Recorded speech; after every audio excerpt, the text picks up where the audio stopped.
Maligayang pagbabalik mga kasolid, Japanese promoter prangka kay Casimiro, announcement na purnada, referee nagpabaya, saludar kalagayan after ng laban Treasure Boxing Promotion at Mayweather Promotion magsasanib persa nga ba? Iyan ang ating pag-uusapan para sa ating unang balita mga kasolid, ang mga latest na kaganapan sa ginanap na Kumbali 16 dito nga sa Cebu. Isang ang napakagandang performance ang ipinakita nitong si Christian Araneta nang makalaban niya nga itong si Arvin Magramo. Unang round pa nga ng kanilang bakbakan ay tinapos na agad nitong si Debam Araneta ang laban.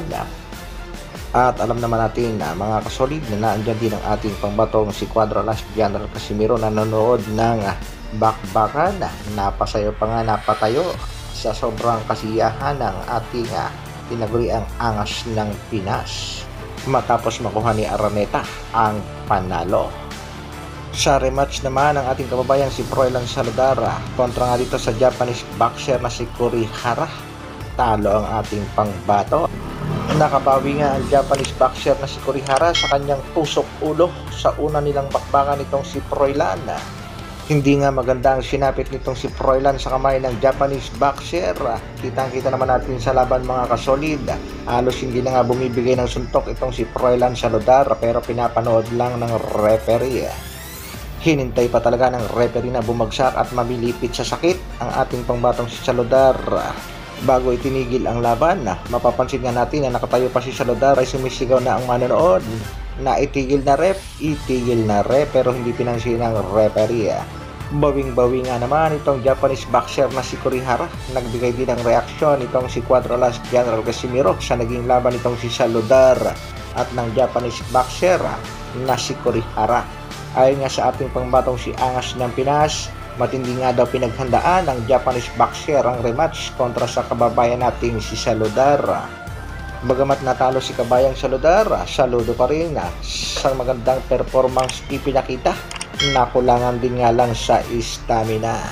Sa laban naman ng ating kababayang si Benny Cañete na sa kasalukuyan ay merong kartadang 10 wins, 7 outs, may isang talo. Pinatulog nga nito ang veteranong Thai boxer at hindi na nga nakabangon. Kung sa bagay, veterano, pero may edad na rin itong si Pisano, 40 years old na rin. Congratulations kay kabayang Benny Cañete. Sa kabilang balita naman mga kasolid, marami namang mga boxing fans na naghintay sa posibleng magiging announcement nitong Treasure Boxing Promotion sa laban nga ng ating pambatong si Cuadralas General Casimiro, pero hindi nga nangyari yan mga kasolid. Dahil ang katotohanan wala pa nga daw noted opponent ang ating pangbatong si Angas ng Pinas.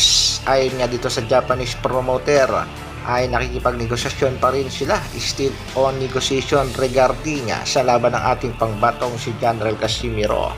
Naging prangka din ang promoter at sinabing hindi lang kay Casimiro nakatutok sa kasalukuyan at tumutulong din sa iba pang mga Pinoy boxers.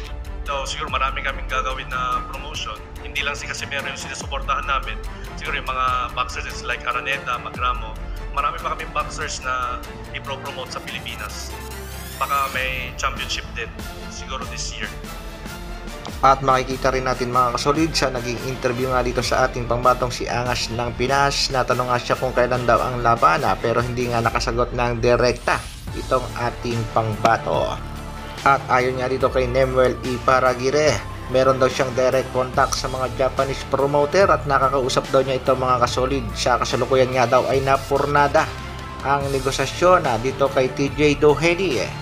Kaya sa kasalukuyan nga daw ay wala pang noted opponent para sa ating pangbatong si Angas ng Pinas. Dagdag information pa nga nitong si Mr. Nemuel Iparagire, sa katunayan nga daw ay tinawagan at pinagbawalan ng manager itong Casimiro Brothers na sumausaw sa toxicity sa media. Especially nga daw dito sa kapatid ng ating pangbatong si Alas na si Kuya Lods Jason Casimiro. Iwasan na nga daw ang pakipagrebatan sa social media at kita naman natin mga kasolid na sa kasalukuyan ay medyo naglaylo na itong si Jason Casimiro. Dagdag pa ni Nemuel Iparagire, wag na wag daw babanggitin ang pangalang Sean Gibbons. Isa lang ibig sabihin nito mga kasolid, alam ng manager nitong si Casimiro na medyo malakas din talaga itong si Mr. Sean Gibbons. Patungkol naman sa napapabalitang makikipagsanib pwersa nga daw itong Treasure Boxing Promotion dito sa Mayweather Promotion, patungkol nga dito sa kanilang alaga nga si Cuadro Alas Janrail Casimiro. Target nga daw nitong si Mayweather Jr. na mahanapan ng katapat itong Japanese monster na si Naoya Inoue dito sa Super Bantamweight Division. Sa mga kasolid nating nagtatanong kung totoo ba ang balitang kumakalat patungkol nga dito sa Mayweather Promotion at Treasure Boxing Promotion sanib pwersa, ang masasagot ko lang sa kasalukuyan ang ating pambatong si Angas ng Pinas ay nasa Treasure Boxing Promotion at wala namang balitang lilipat o makikipagsanib pwersa sa ibang promotion.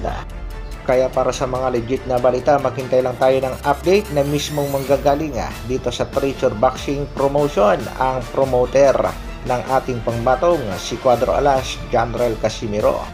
Bagamat wala pang official announcements regarding sa laban, suportahan pa rin natin ang ating nag-iisang angas ng Pinas, Cuadro Alas Janrail Casimiro. Hanggang dito na lang muna mga kasolid. Maraming salamat sa patuloy na pagsuporta at panonood. Isang like naman dyan. Mabuhay, Dr. Alvin Vlogs. Bra.